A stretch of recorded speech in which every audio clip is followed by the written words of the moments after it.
Hello, listeners. This is Kat, and welcome back to Put Your Hands Up Podfics.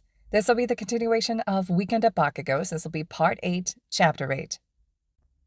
Bakugo was deep in thought when he got back to 2A's dorm building and almost walked straight into the group of girls. "Oh, Bakugo! Just who we were looking for," came Invisigirl's voice from somewhere. "What? Why?" he asked, staring around at them all. "We went shopping," yelled Pinky. He narrowed his eyes at her. "Congratulations." "Momo suggested we pick up a few bits for Midoriya," explained Earphones, bending down to one of the bags. Bakugo opened his mouth to tell them that they were stupid for spending their money on something so temporary, but Pony Yaoyorozu interrupted. "We know he's not going to be small for much longer, but Sue pointed out that he is going to need a bath before Monday." She smiled as Bakugo paled slightly at the implication. He watched as Roundface joined Earphones in going through their mall haul. "And we thought about maybe going to the pool tomorrow, so 2 birds with 1 stone, Ribbit," said Frobby quietly. Relief and gratitude swept through Bakugo as Roundface yelled, "I found them!" and pulled out a small pair of swim shorts that were plastered in tiny All Might faces. First of all, he'll love them, and second of all, now you can bathe him and preserve his modesty, I guess would be the phrase. Jiro smirked at him from her crouched position. He couldn't help but snort as he took the shorts. "I'm sure he'll appreciate that on Monday," he said, in a roundabout way of saying thank you. "That's not all, though," said Roundface, and all the girls started smiling excitedly. Pinky was bouncing on the balls of her feet, the complete focus of their attention. "We also got these." Pinky brought her hands out from behind her back and presented them with a perfect miniature pair of those god-awful red shoes. This time, he couldn't help himself. "He's going to be this big for not even 48 more hours. This is—" "They can always be donated afterwards," Yaoyorozu interrupted again. "I bet they've thought of a workaround to every objection." He gritted his teeth and decided this wasn't a battle worth fighting. "Whatever. Izuku can decide what he wants to do with them when he's back to normal." Bakugo rolled his eyes and took the shoes. "Now I need to go and get stuff from our room so he can have a bath. Can I get past?" "Our room?" Jiro was still smirking at him. The other girls smiled but went quiet, looking anywhere but at Bakugo. He felt himself go pink. What the fuck was with everyone today? "Fuck off out of the way," he growled through gritted teeth. To his dismay, the smiles turned into giggles. "You're welcome," they all chimed at him as they moved aside. Yeah, he grumbled back. There was no grit in his voice, and he was very grateful. He'd offer help in training or to cook for them at some point. Bakugo had dropped off the shoes in Izuku's room, emptied the costume bag onto the bed, and refilled it with the All Might pajamas, the All Might swim shorts, his own shampoo, conditioner, and body wash, a change of clothes for himself, and both of their phones. Upon using Izuku's shower this morning, he found that the nerd apparently used some sort of 3-in-1 concoction, and that was going to stop right fucking now. He added proper fucking washing habits to his mental list of things to drum into Izuku's skull on Monday. He traipsed back downstairs to see Izuku sat in the middle of the room, apparently being quizzed by the class who were finding the toddler's answers both interesting and hilarious. Sarah wandered over to him and whispered, "It started as a Quirk thing, sort of carrying on from yesterday, but for the last 10 minutes we've been asking him stuff like, who's got the best Quirk, or who's the coolest, or who's got the best hair, silly stuff." "Right? So what's funny?" "Just go and find out for yourself, but don't let him see you. It might break the spell." Curiosity piqued, Bakugo moved forward until he could properly hear what was being said. "Who's the strongest?" asked Ojiro playfully.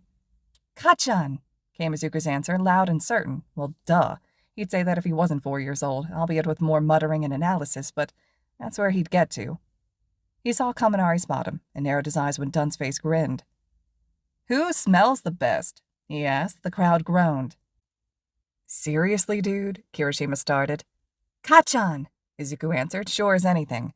Bakugo glowered at Kaminari as the class laughed.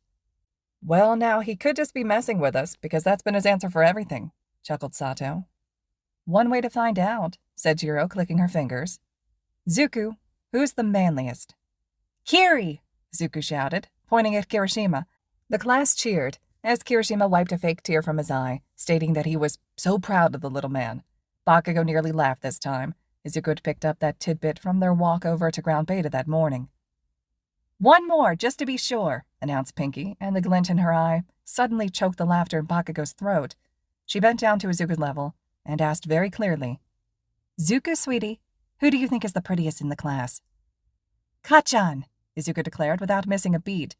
The class went very still, and as one they looked at Bakugo, who could feel the flush creeping up his neck. Nope. Move now. Okay, bath time, buddy, he heard himself say as he strode towards Izuku, who looked up at him and smiled brightly at his sudden appearance. Izuku was already reaching toward Bakugo as he scooped him up and marched off towards the communal baths on the ground floor, leaving dead silence behind them. While all the student rooms had ensuite bathrooms with a shower, the communal baths on the ground floor had a steam room and bathtubs. Some injuries, their recoveries, and quirks just benefit from a bath rather than a shower. Bakugo carried Izuku past the sinks and lockers to the bath cubicles. Each cubicle had a bathtub, hooks on the back of the door, and a bench inside for belongings. Izuku hadn't said a word since Bakugo had practically ran from the common room with him. He just held onto fistfuls of his black tank top. They entered the nearest cubicle and locked the door behind them. Bakugo set Izuku down on the floor, dropped the bag on the bench, and knelt by the bath to turn on the bath taps. A little hand touched his forearm before he could do so. He looked around to see Izuku's wide eyes peering at him. "Are you mad at me, Kacchan?" he asked in a small voice. Bakugo blinked stupidly, and then all the panic and frustration and embarrassment he had bounced between that morning bubbled up into his mouth. "Huh? Who? What? Don't be He stopped, mid-word, and took a deep breath. None of that is his fault. He slid off of his knees to sit on the tiles. "I'm not mad at you, buddy," he said, trying to bring his voice back to normal. "What made you think that?" "You didn't say anything all the way here," Izuku stated, as blunt and forthright as always. Bakugo shook his head. "I'm not mad at you," he repeated as earnestly as he could manage. "I'm sorry I didn't say anything. I was wondering what the hell to do with the fact that you, or at least 4-year-old you, thinks I'm pretty, and that you said so in front of the whole class." "Did I embarrass Kacchan?" Izuku tilted his head to one side and cut straight to the core of the issue once again. Bakugo closed his eyes and tipped his head back. "Yes, but I cannot have this conversation. How the fuck am I supposed to have this conversation?" He just shrugged instead. He heard Izuku giggle. "And what's funny, nerd?" "Kacchan shouldn't be embarrassed," Izuku exclaimed. Bakugo opened his eyes again, when Izuku clambered into his lap and planted a foot squarely on each thigh so they were at eye level. "What are you—" Izuku cut him off by squishing his face, just like they were doing before lunch the day before. Izuku smiled brightly. "See? Kacchan's so pretty." Bakugo's own laugh surprised him, and Izuku giggled again, pleased that the dark cloud seemed to have passed. Okay, I'm whatever, and you need a bath." Bakugo reached behind Izuku for the bag and pulled out the swim shorts. "Put these on over by the door while I run the bath." Bakugo held Izuku over the bath and lowered him slowly until just his toes brushed the water. "That okay?" he asked. "Yeah." "Well, put your feet in first. You need to tell me if it's too hot."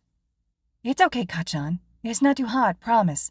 Izuku's feet were waving now, like he was trying to run on the surface. "Okay, in you go then." Bakugo let Izuku sit himself down and handed him a sponge loaded with body wash. "You wash you, and I'll wash your hair when you're done." "Okie dokie." "Remember to do, Bakugo cleared his throat. The shorts." "Okie dokie."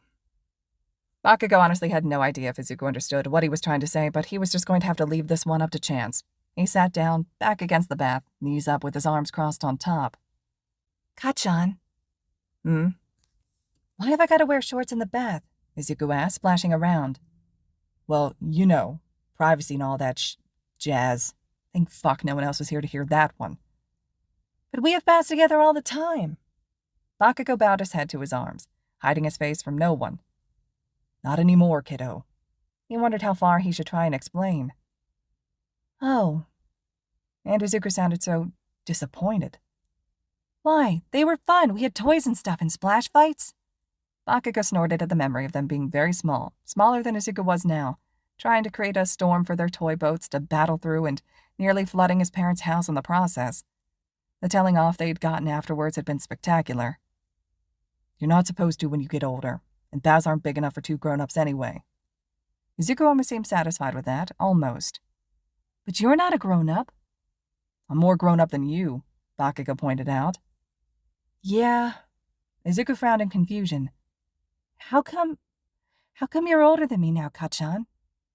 Bakugo took a deep breath and turned to look at Izuku, who was now resting his chin on his hand on the rim of the bath, staring at him intently. Bakugo leaned his head back so that it was 2, on the rim, and they'd be next to each other.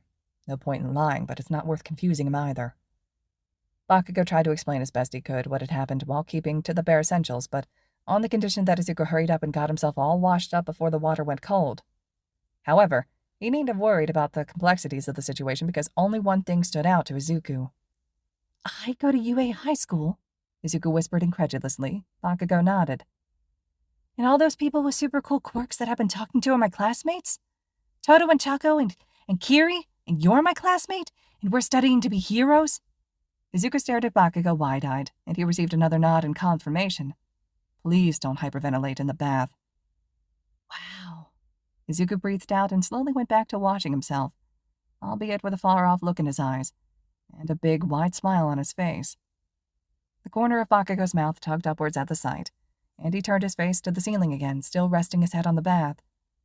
He closed his eyes as he listened to Izuku splashing around and tried not to think about how gross he felt still being in the same clothes he sparred in that morning. Water splashed up to the side of his face. He sighed as he looked at Izuku once again.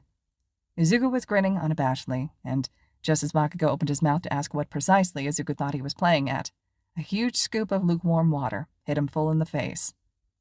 Kirishima followed the yells and squeals until he reached the first cubicle. "Bro," he called, knocking on the door. "You good?"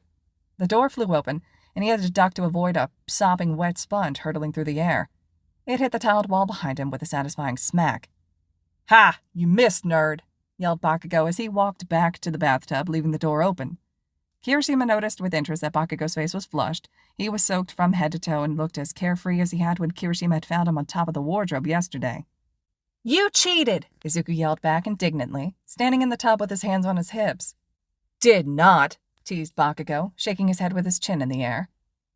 "I thought you said it was bath time," asked Kirishima, looking around the dripping cubicle. The other two seemed to finally notice he was there. "It was," said Bakugo. "I mean, it is." Kirishima was about to point out that there was no water left in the bath, but Bakugo interrupted. "Izuku started it anyway." "Did not," Izuku spluttered. "Did too," Bakugo retorted, turning on the taps. "Are you kidding me?" Kirishima whispered to himself. "Anyway, I was just checking you were all right after, well, earlier." He rubbed the back of his neck awkwardly. Bakugo shrugged, not looking round. "I'm fine, it's whatever." Kirishima felt that that wasn't an answer, but decided not to push it. Bakugo turned the taps off, stepped into the bath with Izuku and seated himself on the back rim behind the toddler. "Pass me the shampoo and conditioner out of that bag," he said to Kirishima, pointing to the bench. Kirishima did as he was asked, and watched, slightly dumbfounded, at their easy interactions.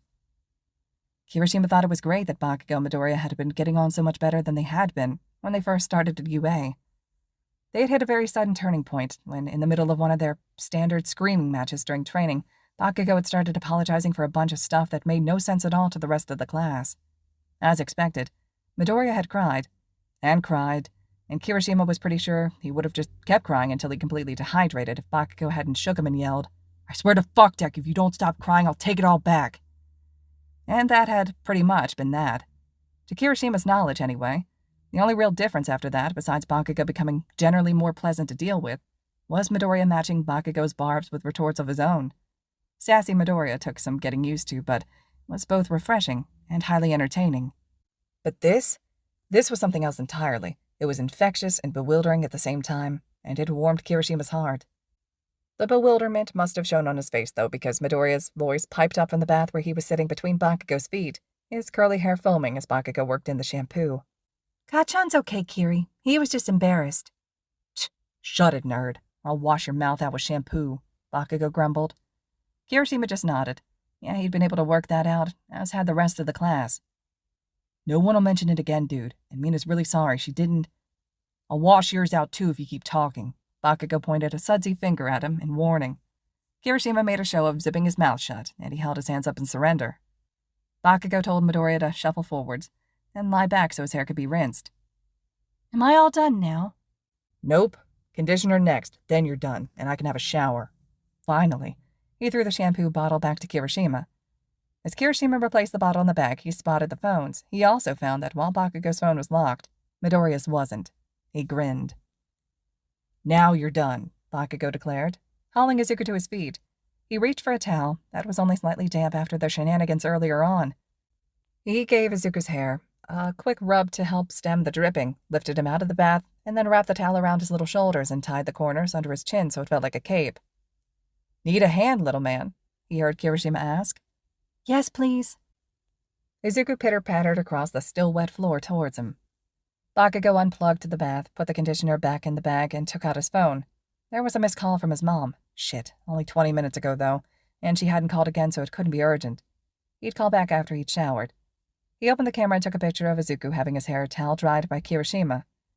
He grabbed another towel and laid it flat on the floor like a mat so Izuku would have somewhere to stand to keep his feet dry. He fished the pajamas out of the bag next. "Kids can be in their pajamas all afternoon, right?" he asked Kirishima uncertainly. "Sure, and we're not going anywhere," he shrugged. "Man, it'd be great to be in PJs all the time." Bakugo shook his head with a smile. "Izuku, stand on the towel and put these on. Me and Kiri will turn around while you do." "Privacy, right?" Izuku asked. "Yep, well remembered." He and Kirishima stood facing the bathtub while Izuku got changed. Kirishima noticed Bakugo frowning. "Dude, what's the matter?" "Hairbrush." "What?" "I forgot to bring a hairbrush down." Bakugo sighed, pinching the bridge of his nose. Kirishima laughed and Bakugo narrowed his eyes at him. "Look, I'll take Zuku back up to the common room and ask the girls about brushing his hair. You give yourself a shower." Kirishima clapped him on the arm. He nodded. "Thanks, man." "All done," Izuku announced. They turned around to see Izuku, looking very proud in his new All Might pajamas that Yaoyorozu had made for him on Friday night. She'd even added a little hood with the trademark hair spikes. "If I hand him over to the girls like that, you might not get him back," Kirishima said, grinning. Bakugo rolled his eyes, but otherwise ignored him, and explained to Izuku that he was going back to the common room with Kirishima now. "And you should make sure to say thank you to Yaoyorozu for the pajamas. She made them especially for you." "Made them?" Izuku asked, amazed. "I don't think you've spoken to her much yet. Ask her how... It's actually pretty cool." Izuku nodded and held his arms up to Kirishima, who immediately obliged in picking him up. The toddler then turned and held his arms out to Bakugo, making grabby hands. "I just said you've got to go back with "I know," Izuku interrupted, stretching further out of Kirishima's arms towards him. "Then what are you—" "Come here, Kacchan," Izuku whined. When he didn't move right away, Kirishima brought Izuku to him instead. Izuku's outstretched arms wrapped around his neck, and he pressed his cheek to Bakugo's. Very slowly he brought his hand up to rest on the back of Izuku's still damp head. Kirishima was pointedly looking at the ceiling. "See you in a bit, Kacchan," Izuku whispered as he let go. "Yeah, see you in a bit, kiddo," Bakugo whispered as Kirishima carried him out of the cubicle. They both waved back to him. He had experienced a lot of emotions already today, but the soft warmth that comes from being hugged by someone that cares about you was the last thing he was expecting. Feelings are exhausting. How does anybody get anything done hauling these things around? He shook his head, bringing himself back into the slowly drying cubicle. He collected their things, threw the towels in the laundry basket on the way out, and headed back to Izuku's room for a shower. Finally. All right, listeners. This concludes Chapter 8 of Weekend at Bakugo's. Chapter 9 will be up next. I hope you all are still enjoying this one. Let me know your thoughts and reactions to everything so far, and as always, thank you so much for listening.